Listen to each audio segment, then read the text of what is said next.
ഇനി ക്രഷ്ഡ് ഓർഗൻസയിൽ നല്ല സോഫ്റ്റ് ആയിട്ടുള്ളൊരു മെറ്റീരിയൽ വന്നിട്ടുണ്ട്. നമുക്ക് ഒന്ന് കാണിച്ചു പോയാലോ?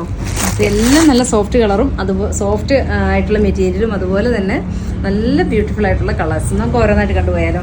ഫസ്റ്റ് ഷെയ്ഡ് നമ്മൾ ഓപ്പൺ ആക്കാൻ പോകുന്നത് നല്ലൊരു പീച്ച് ഷെയ്ഡാണ്. കണ്ടോ, ബ്യൂട്ടിഫുൾ ആയിട്ടുള്ളൊരു പീച്ച് ടോൺ. ദുപ്പട്ട നോക്കിയേ, എന്ത് ഭംഗിയായിട്ടുള്ളൊരു ദുപ്പട്ടയാന്ന് നോക്കിക്കേ. ഫുള്ള് ത്രെഡ് വർക്കൊക്കെ ആയിട്ട് നല്ല ഫിനിഷിങ് ആയിട്ട് ചെയ്തിട്ടുള്ള നല്ലൊരു ദുപ്പട്ട. സെയിം തന്നെ ബോട്ടത്തിൻ്റെ പീസ് വരും. First colour. Then second shade വന്നിരിക്കുന്നത് നല്ലൊരു യെല്ലോ, ബ്യൂട്ടിഫുൾ ആയിട്ടുള്ളൊരു യെല്ലോ ടോൺ. സെയിം തന്നെ ബോട്ടത്തിൻ്റെ പീസ് വരും. അതുപോലെ തന്നെ ദുപ്പട്ടയും വൺ സൈഡ് നല്ല തിക്കായിട്ടുള്ളൊരു ബോർഡർ വർക്കും കൊടുത്തിട്ടുണ്ട്. അതുപോലെ തന്നെ ത്രൂ ഔട്ട് അതിൻ്റെ എംബ്രോയ്ഡറിയും കൊടുക്കും. അഗൈൻ തേർഡ് ഷെയ്ഡ് വരുന്നത് നല്ലൊരു ഗ്രീൻ ഷെയ്ഡ്, ഒരു പ്ലസൻ്റ് ആയിട്ടുള്ളൊരു ഗ്രീൻ ടോൺ. ഇങ്ങനെയാണ് അതിൻ്റെ ഔട്ട്ലുക്ക് വരുന്നത്. സെയിം തന്നെ ബോട്ടത്തിൻ്റെ പീസും വരും. സൂപ്പറായിട്ടുള്ള കളക്ഷൻസ് ആട്ടോ. എല്ലാം ലൈറ്റ് ഷെയ്ഡുകളാണ്. ലാസ്റ്റ് വൺ വരുന്നത് എന്ത് ഭംഗിയായിട്ടുള്ളൊരു കളറാന്ന് നോക്കിക്കേ.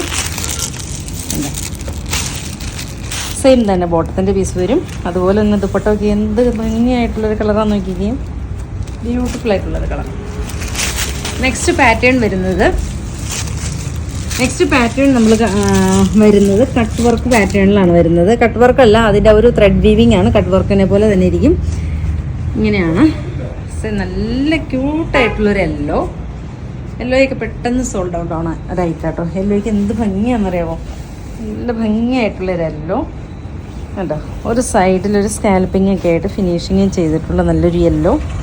സെയിം തന്നെ ഇതിൻ്റെ ബോട്ടത്തിൻ്റെ piece. Next colour. Next shade വന്നിരിക്കുന്നത് അഗൈൻ വരുന്നത്